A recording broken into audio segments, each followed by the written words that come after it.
Supriyani, saya mahasiswa dari Universitas Jenderal Kupang dengan NIM 241020146. Saya berasal dari Fakultas Ekonomi dan Bisnis, tepatnya di Prodi Akuntansi. Di sini sekarang saya sedang berada di salah satu destinasi wisata di Kota Kupang, yaitu Pantai Batu Nona Beach. Indah kan teman-teman?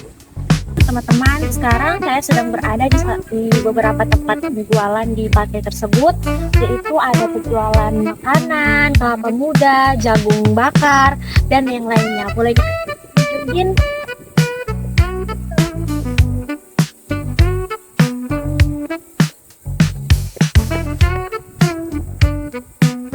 Wawancara, Bu. Baik, di sini kan sedang bersama salah satu pelaku usaha bisnis di Pantai Batu Nona Beach dengan Bapak siapa? Rian. Pak Rian. Oke, baik Bapak. Di sini saya akan mengajukan beberapa pertanyaan terkait analisis SWOT di usaha Bapak. Yang pertama, sudah berapa lama Bapak menjalankan usaha ini? Sekitar 12 tahun. Dari tahun berapa? Tahun 2002 sampai sekarang. sampai sekarang. Kalau boleh tahu Bapak jenis usaha minuman apa saja yang Bapak jual di sini? Seperti yang nampak di depan kita ada soft drink ringannya, ada just juice-nya, ada pop ice-nya, ada kopi-kopinya juga. Biasanya di warung Bapak ini tuh target pelanggannya tuh siapa saja? Setiap pengunjung Dari berbagai tempat. Jadi itu tadi pertanyaan umumnya Bapak. Sekarang kita masuk ke pertanyaan terkait analisis SWOT. Yang pertama, menurut Bapak keunggulan utama dari kedai minuman Bapak itu apa dibandingkan dengan kedai lain yang ada di sekitar sini? Mungkin dari segi pelayanannya. Pelayanannya seperti apa kalau boleh tahu? Humble sih, kita sistemnya sapa semua yang datang. Yang kedua, bagaimana lokasi pantai ini membantu Bapak dalam menarik pelanggan untuk berbelanja di warungnya Bapak? Lokasi pantainya secara umum udah strategis ya. Terus keuntungannya kan setiap pengunjung yang masuk tidak dikenakan biaya masuk, jadi salah satunya jadi daya tarik tersendiri. Kalau boleh tahu juga Bapak, minuman apa sih yang paling diminati pengunjung di sini dan kenapa dia suka sama minuman itu? Yang kalau untuk dia ada berbagai kelas sih. Kalau untuk mahasiswa pelajar pasti pop ice yang di tapi kalau untuk yang pengunjung yang ini pasti ini kelapa muda. Kita juga ada satu varian tapi udah habis sih, sebuah muda. Oke, yang berikut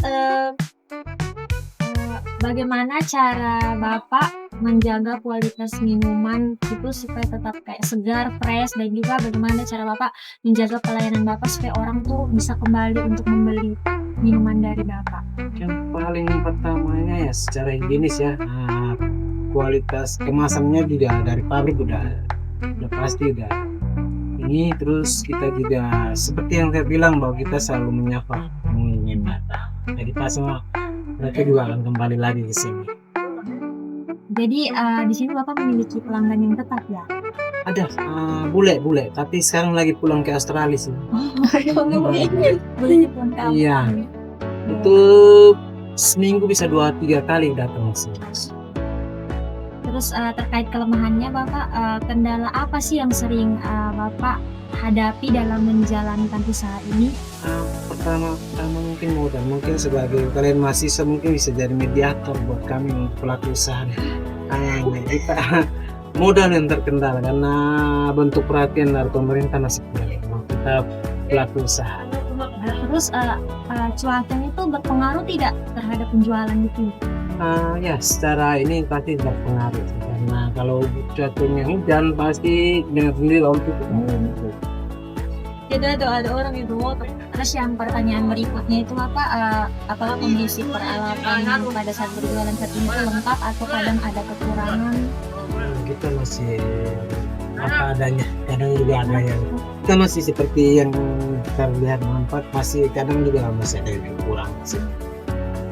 Tapi Jadi tidak terlalu sampai yang kayak kekurangan sekali ya. Efeknya nggak terlalu besar. Yang terakhir pencatatan keuangannya itu dilakukan, maksudnya kayak ada pencatatan keuangan atau kayak langsung transaksi langsung. Kita masih sistem manual sih. Jadi belum ada pembukuan yang secara ini. Tidak, ini kan kuantiti barangnya juga bisa dilihat. Ini kan tidak terlalu banyak itemnya. Baru kan dia hanya UMKM kecil kan ya.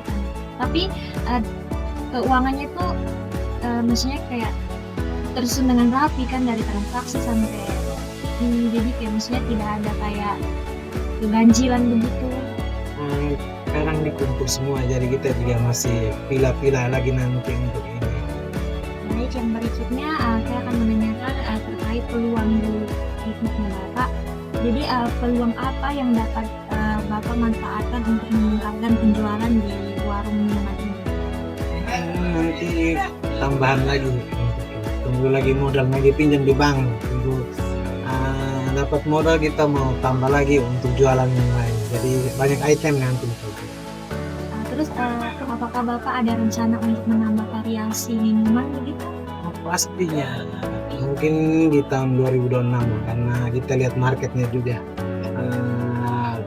Di bulan sekarang kan pengunjung lagi sepi, jadi kita jual stok apa ada. Terus apa ada dukungan dari pengelola pantai atau pemerintah setempat terkait? Nah itulah yang memberikan dukungan dari pemerintah sih, lumayan perhatian buat kita pelaku UMKM. Jadi mungkin ya ke depannya adik-adik mahasiswa juga bisa jadi fasilitator buat kami nih pelaku usaha di sini. Terus bagaimana perkembangan wisata pantai ini memengaruhi usaha Bapak? Kalau ramai pasti akan mempengaruhi omset. Nah, kalau sepi pasti dengan sendirinya juga akan terganggu sih. Yang terakhir, ancamannya Bapak, ancaman apa sih yang paling Bapak rasakan dalam menjalankan usaha minuman ini? Ya, faktor paling utama ya cuaca paling mempengaruhi Apalagi penjualan. bulan-bulan Iya. seperti ini. Oke, yang kedua, persaingan di pantai ini tuh seperti apa? Secara ini kebetulan yang jualan sini semuanya keluarga, jadi secara persaingan juga tidak terlalu. Oh, sistem kekeluargaan. Ya, yang sebelah tante, yang sebelah TO, sebelah lagi TV, pokoknya masih ada hubungan kekerabatan. Oh iya. Jadi persaingannya tidak Iya, jadi kita bergantung rezeki Tuhan suatu. Iya, betul. Kenaikan harga bahan-bahan itu mempengaruhi tidak dalam Bapak mengoperasikan bisnis Bapak? Kalau untuk kenaikan sekarang ya pasti akan mempengaruhi juga, kita juga pasti harga semua naik, pasti akan berdampak pada harga jual juga. Biasanya itu naik berapa kali? Naiknya ya paling 1.000-2.000 lah.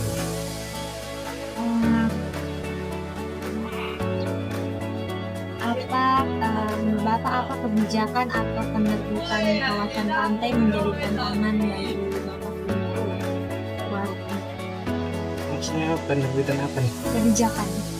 Kebijakan dari pemerintah ya? Iya. Nah, mungkin ditata lagi lah untuk ini, mungkin dibangun dari pemerintah, bang bisa support kita bangun ngopo lah seperti yang di tempat yang lain. Ini kan masih kita bangun sendiri, nah, jadi belum ada tempat spot untuk pengunjung untuk duduk atau apa. Yang terakhir Bapak, saya ingin Bapak tinggalkan kesan dan kesan terhadap wisata di sini begitu. Kupang salah satunya terkenal dengan keindahan pantainya. Pesannya jangan bosan-bosan untuk melihat laut karena laut segalanya ada di sini. Terima kasih Bapak.